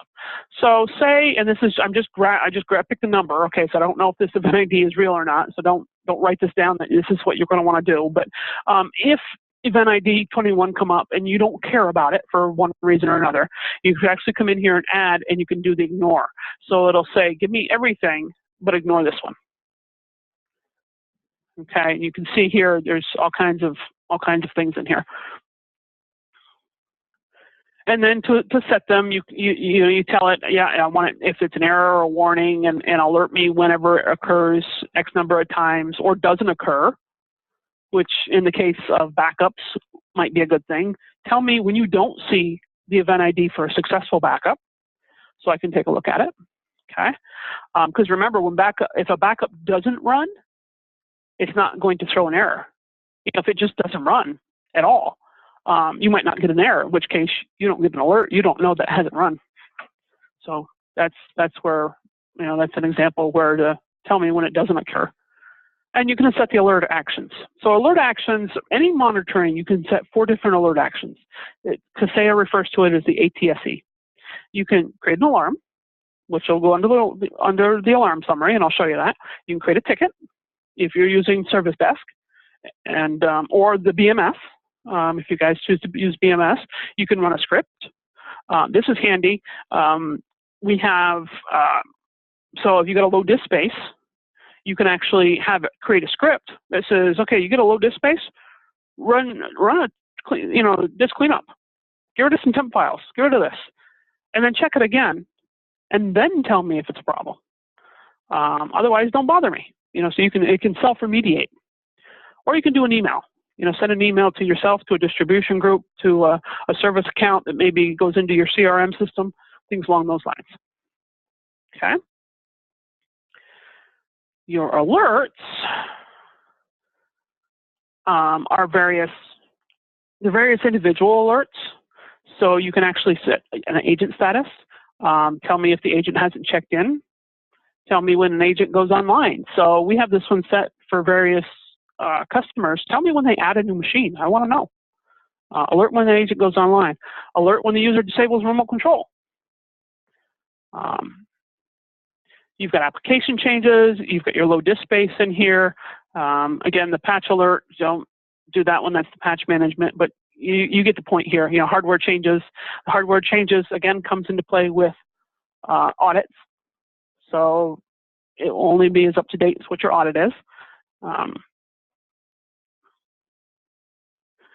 Things are quiet. Have we got any questions? No? We all sleeping? If I bored everybody to death? At this point, eyes tend to glaze over. We're good. All right, I'm going to move on. Oh, the dashboard. The dashboard I was promising to tell you. You have a dashboard list here that you can see. And I'm trying to remember which one I set. If you can add additional dashboards in here. But this is the one that I wanted to show you with those columns that I was telling you about. So this, I know people have used this for like a knock, you know, the kind of put a monitor on the wall, and this is their dashboard to tell us what's wrong. Red, green lights, the little Christmas tree lights, you know, green's good, red's bad. If you click on the organization and drill down, it'll tell you which machines are in trouble. And then if you drill down on or click on the event itself, or the dot itself, I should say, it'll actually open up the alarm for you and tell you what the problem is, why it's an alarm. In this case, we got a service that stopped. Okay. Those alarms can also be seen under the alarm summary. This is the alarm summary for all the machines. You can see here the state is open. Okay. If this is what you're using, this is what some people use. They keep an eye on this page and work the alarms from here, and that's perfectly fine. If you open them up, it'll tell you what it is. Once you've corrected the issue and you've cleared the alarm, you can actually come here, check the alarm box, change this to close, and do an update, and it will close that alarm. Okay. You've got your filters here, so you can filter on various. Right now, I'm filtering on all open. If I do all states, it's going to show me everything, open and closed. And so it's nice when you're looking at individual machines, is there something reoccurring? Okay. All right. Discovery. Discovery is a cool tool. Discovery allows you to run scans either on a network or a domain, see what's out there, and then deploy agents if you'd like. So where this comes in handy, onboarding. We used to, with GFI, download the agent, put it on a USB drive, and then the onboarding engineer would go on site and run around all the machines and interrupt the user and install the agent. Very inefficient. With Discovery, you put a single agent on a machine, preferably a server, just because it can see more. You set up your network, and by that you do new. And I'm just going to edit this one. So you do new. You get this. You get this page here. You name the network. You pick your probe. That's the machine that has the agent on it that you've deployed. You do not need the IP range scan. It'll pick it up automatically. The only time you'd want to put this in is if the server happened to be multi-homed as far as their network. So say they've got the local LAN plus SAN network, multiple networks that way for storage. You'd want to pick the IP address scan here, but you don't have to. You pick your organization, and then you can check the boxes for your active alert and your monitor network. The monitor network is going to fall under the network monitor, the K&M portion, and I'll show you that next, but just kind of keep that in mind, okay? You can scan SNMP. So if you know the string, enable the SNMP scan. We do not use vPro. The Kaseya vPro is not set up. It doesn't work really well, so we've chosen not to use it, so just ignore the vPro anytime you see it. But you save and scan. Once it finishes scanning, you're going to see, or actually while it's scanning, you're going to see your scan network status. It's going to say installing and then scanning and performing a deep scan, and that's going to take a few minutes. Depending on the size of the network, it could take a little while. In the meantime, if you come down to this tab here under Agent Deployment Policy, you can actually pick the agent package that you want to deploy for these machines. And this is where, remember I was telling you that we have a package for every organization and every site. We have 400 plus packages out there, and this is why. So we can pick the individual machine or the individual network and deploy that package. You select your package, what group you want to drop it in, network credentials for the machines. They automatically install agents on Windows machines. I caution you with that because if there is a device on the network that isn't the customer's, for example, somebody brings their kid to work or they brought their personal machine in or whatever, it's going to install an agent. So just use that with caution for that reason. But you set your credentials, and then you see here we got Mac and Linux. And once you set that, and you've got it set here, then, and the scan is done, you can come down here to Discovered Devices, and it's going to show you everything that it's discovered on the network. And you'll see here that it gives you a device type, and it tries very hard to distinguish what's what, okay? It shows host name if it can. It shows MAC address. It'll try and show the OS. If it does not detect things properly, no need to panic. you can actually rename the device and you can change the type. And so this, what you see here, that I've renamed it to not printer. It's actually my printer. Okay, and so I changed it, and the reason I changed it is so once I tell it, once I select it, I can actually come up here and do deploy agent, put in my credentials, and then deploy, and it'll put an agent. Obviously, it's not going to because it's really a printer, but what I said earlier about using SneakerNet and USB drives to run around, we now, our onboarding agent or our onboarding engineer, if they're unable to get an agent on installed before they onboard, what they do is they install, as soon as they get on site, we kick off a network scan. They go talk to the customer, get all kinds of pertinent information, and in the background, we're installing agents. We don't have to actually bump the users off the machines. So it's very efficient. I've done 40 agents in a couple of minutes, as long as machines are online, obviously. So it's a beautiful thing. You can do the same thing with a domain watch. Okay, you install an agent. It needs to be on a domain controller. Unfortunately, I don't have a domain here. It's my test environment to show you. But basically, you install the agent on the domain. You set up the domain watch. You choose your probe, which again is the domain controller. You run the harvest, the domain harvest. When it comes back, you're actually going to have tabs down here, and you guys may see them now. But you're going to have OUs and such, and so you can actually set your deployment policies based on OUs. And so anytime a computer is joined to the domain and dropped into the OU, it'll automatically get the Kaseya agent on it. It creates the domain watch creates a GPO that deploys the agent. Within this tab, you can also, if you guys wanted to set up domain accounts in Kaseya, so basically a single account for both, under the users tab in here, you can actually set a user policy where it will create a VSA user based on what your criteria are. So, it'll give it a role and a scope. It'll actually automatically create the VSA user with their permissions, and then in order to log into Kaseya, they use their domain credentials. Okay, and that's something that I can help you guys with if you need it, if you get down that road. Okay, so the discovery, remember when we do a scan by network, I said to check the box for monitoring. The discovery tab goes hand in hand with KNM, the network monitor. Network monitoring allows us to not only monitor certain things with agents on them, but it also allows us to monitor things like routers, switches, printers that don't have agents. Okay, now when you do that, if you do that, I just want to caveat this.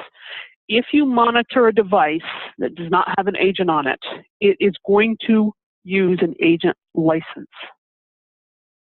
Okay, so even though, because it's a licensing thing, because you're monitoring that router, that router is going to consume an agent license, even though the agent technically isn't on it. And that is a Kaseya requirement. That's not something that we control. So just be aware if you've got 100 agents and you've got 50 machines and 20 routers, you're going to consume 70 licenses. Okay. So within here, you'll have your different organizations listed as long as you check that box to monitor the network. You'll have your individual machines like you see here. And then you can also add things in manually, and that's what you'll see here with the IP addresses that I've got in here. So to start out, you've got your KNM, you choose your machine, or excuse me, you choose your organization, and you need to pick a machine to be the gateway. What agent is going to talk to these other non-agent machines or devices and get the information you're looking for?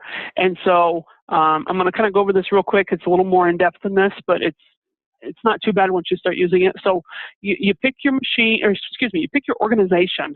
You come over under commands over here on the right, and it would be install gateway. And you click install gateway. It asks you to pick the machine that you want to be the gateway. You pick it. It'll install the Kaseya gateway service on the machine.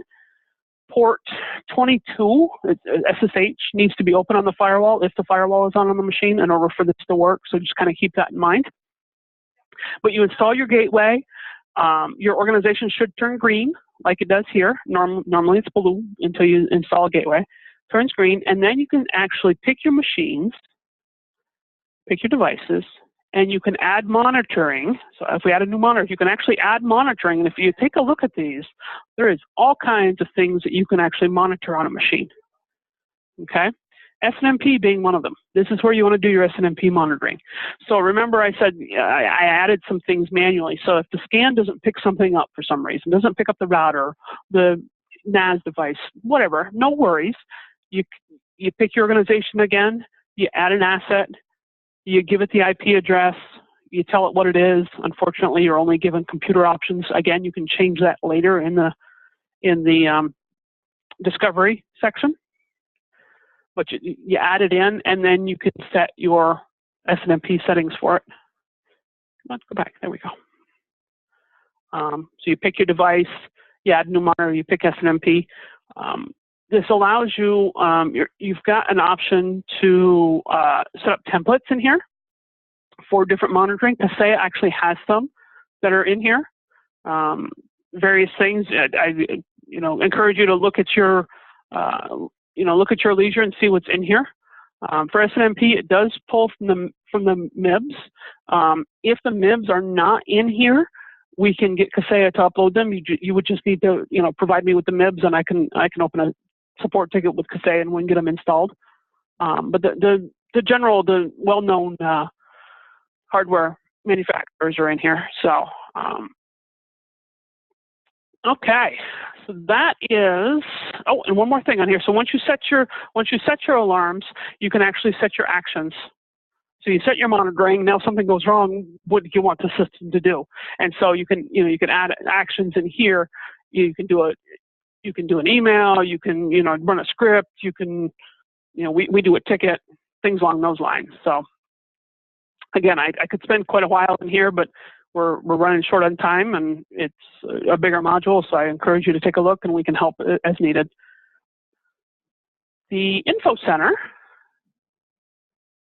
is where you'll find the messages about the wizard that you ran in the very beginning. Okay, but this is also where you're going to find reports.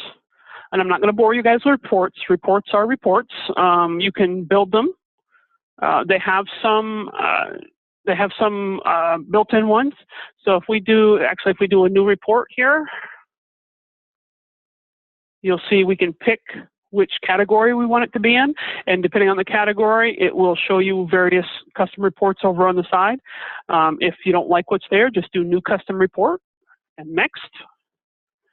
And then it gives you an option to pick the parts. One thing about this screen is normally when you can expand something anywhere else in the world, it'll have a little plus button next to it. These don't. And so you'll look at it going, well, it's not showing me anything. Double click on them, it'll expand them. So you can see what's in there. And basically, these are the tables in the database. Is what these are. And so you pick one, you drag and drop it over onto the right. You pick the chart that you want to use. You click on the little configure cog up here, and it will open the report and the various things you can configure with it.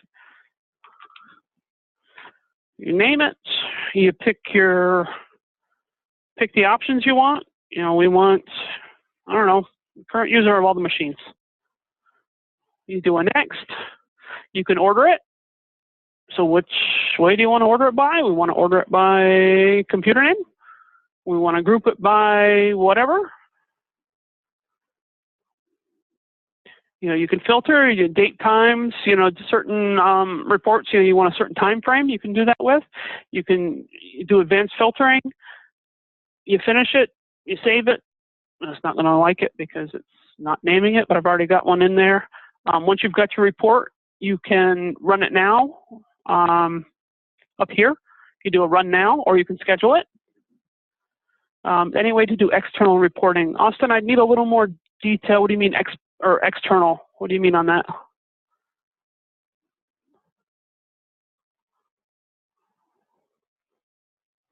There are APIs if that's what you're after.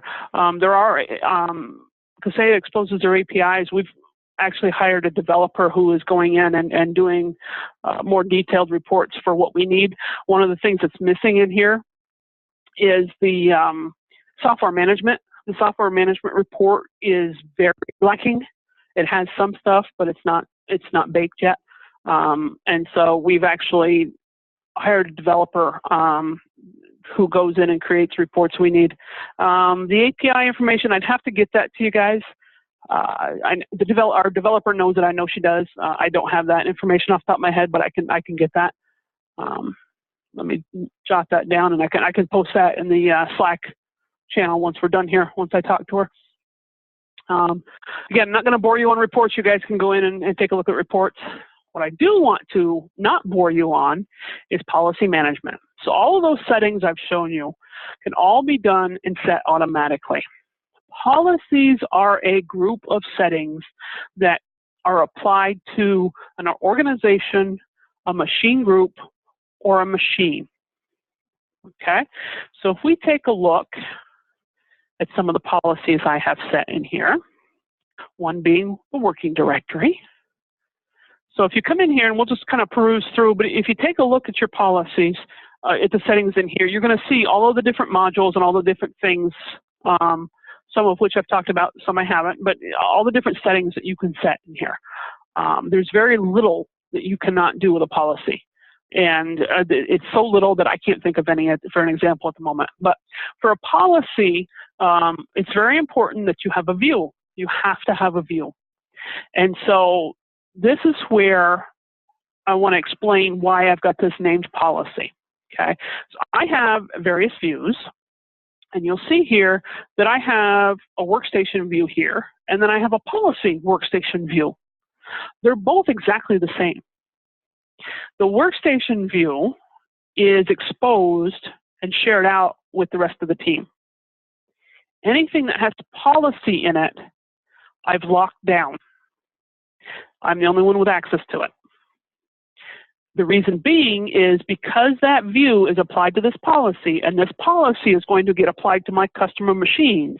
If that view changes, that's going to change the filter on the machines that this policy is getting applied to, and could very well apply settings to machines that you don't want those settings applied to. And so be very stingy with who gets access to the views that you're attaching to the policies. It can really wreak havoc with your day and your customers' systems. So just kind of keep that in mind. Okay, so you have to have a view. You pick your settings. I'm going to show you here, we've got our workstation patching one. And I'm going to show you guys these for a reason. So you've got your software management. So you've got your scan and analysis. We've got our deployment. And this is where I turn on the third-party support. So again, it used to be manual. It's not manual anymore. We can do it via policy. And then I have a separate block Java policy. And it chooses the software management override profiles. And if we scroll down, you see here, we've got no Java selected. Okay. So now these are our policies with our views. The views are the filters. Nothing has been applied yet until you come down to the assignments. Okay, I want to make that clear. With your policies, you're setting a view, but nothing is applied until you apply it under the assignment. The reason I want to mention that is because I've got a couple of calls going, I've got my view, I've got my policy set up, I've got the view, but the settings aren't getting applied. And it's because they didn't set the assignment in here.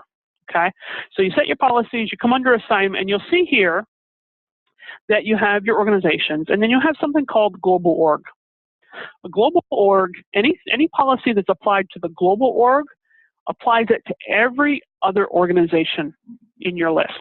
It's just that, it's global, it's everybody, okay? So you'll see here, something that you might want to apply to the global org is your working directory policy.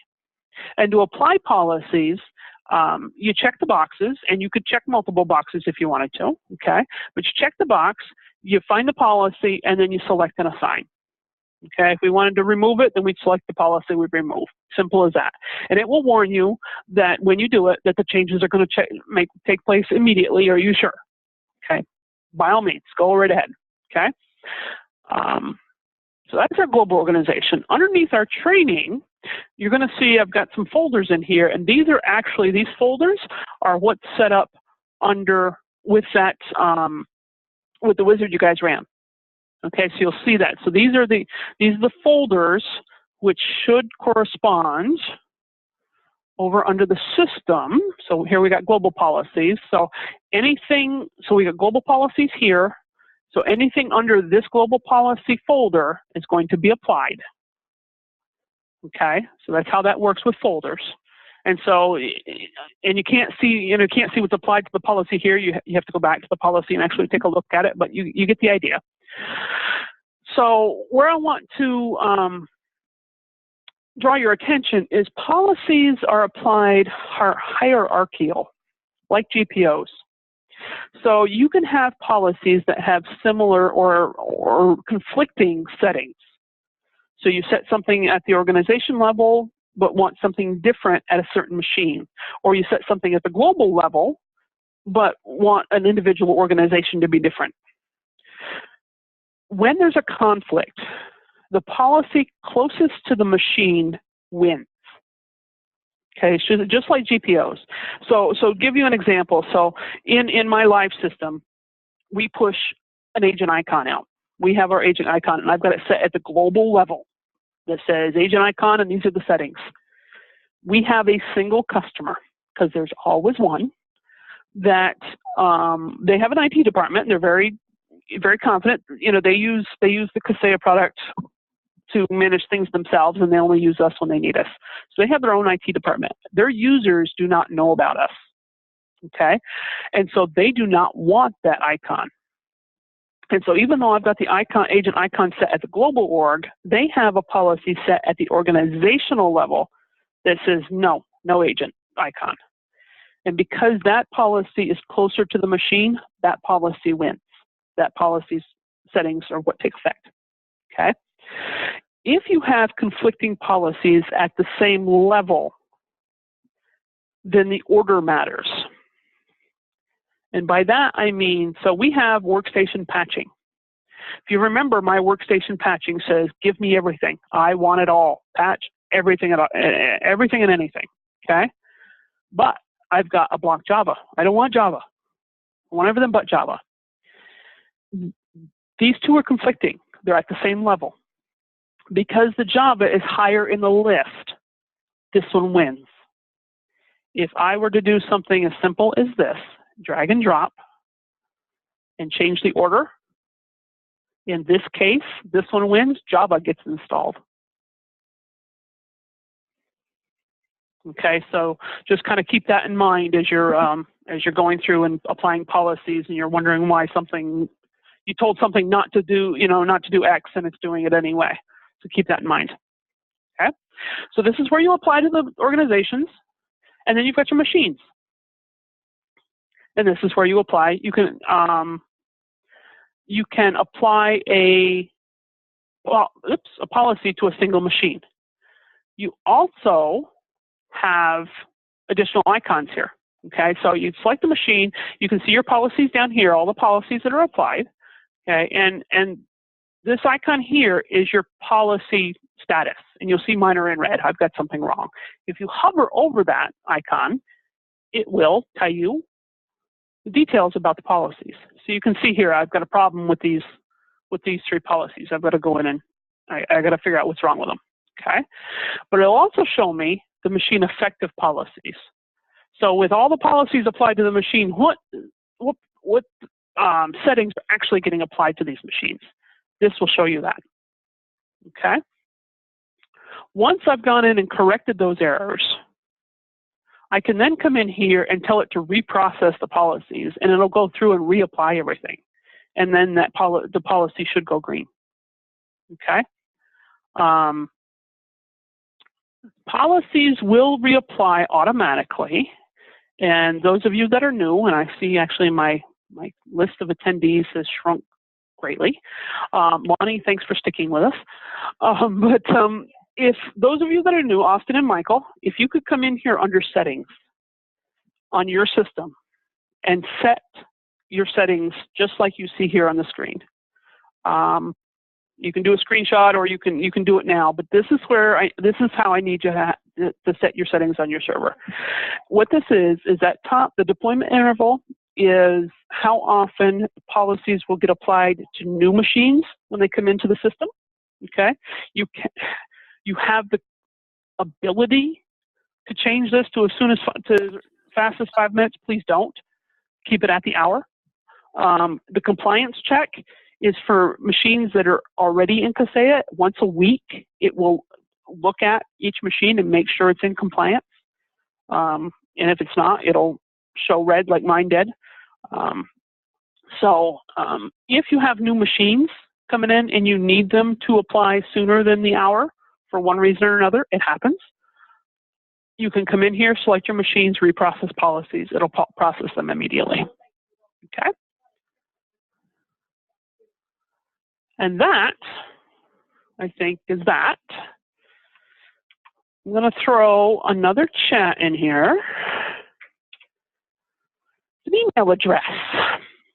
If you guys need help, and it's going to happen, and that's what we're here for, something's not working right, your policies, you can't figure out, you've looked at it, you can't figure out why they're not applying, software management isn't working the way you think you've got it applied, things along those lines, I ask that you email service@myrmm.com. That creates a ticket in our system and notifies the MyRMM team. There's myself and Mark and a few others, and soon to be more. And we'll take a look and get in touch with you and help you out with that. The Slack channel that some of you or all of you are aware of can be used for conversations. Hey, is anybody doing X? Or how are you guys doing Y? Kind of a general looking for ideas on things. But when you truly need help with something's not working right, I ask that you please email the service of MyRMM. The Slack channel goes fast and furious sometimes, and things scroll off the page, and requests for help don't always get caught in there. So I just ask that you do that. So with that, I appreciate you hanging with me the extra 6 minutes here, but has anybody got any questions? And actually joining the channel, so if you are not on the Slack channel at the moment, ping me, or Austin, I've already got you, but ping me in the chat real quick, and I can invite you. It's an invite, so it's the IT Pool Party Slack channel, and once you join the IT Pool Party Slack, there is a private channel. It's they've changed the name of it. We had to go private because we had somebody snooping on us. But I need to invite you to the MyRMM Slack channel. So by all means, give me a ping in the chat, or shoot us an email and we can invite you. All right, any questions? Have I thoroughly confused you, overwhelmed you?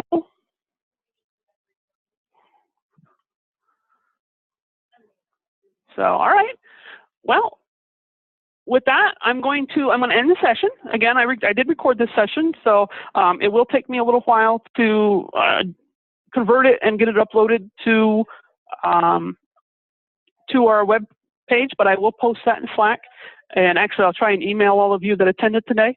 But I wouldn't expect that for tomorrow, because the process of the conversion and the upload does take a little while. So, but for now, there is the old session in there. But the link for the new one will be the same. So if you've got the old session link, it'll be the same. But all right, so I appreciate everybody's time, and good luck. I think you'll really like it. Don't let it overwhelm you. Take things in small bites and work through it, and I think you'll thoroughly enjoy it. So, all right, everybody have a great day. Thanks, Angela. Hey, anytime.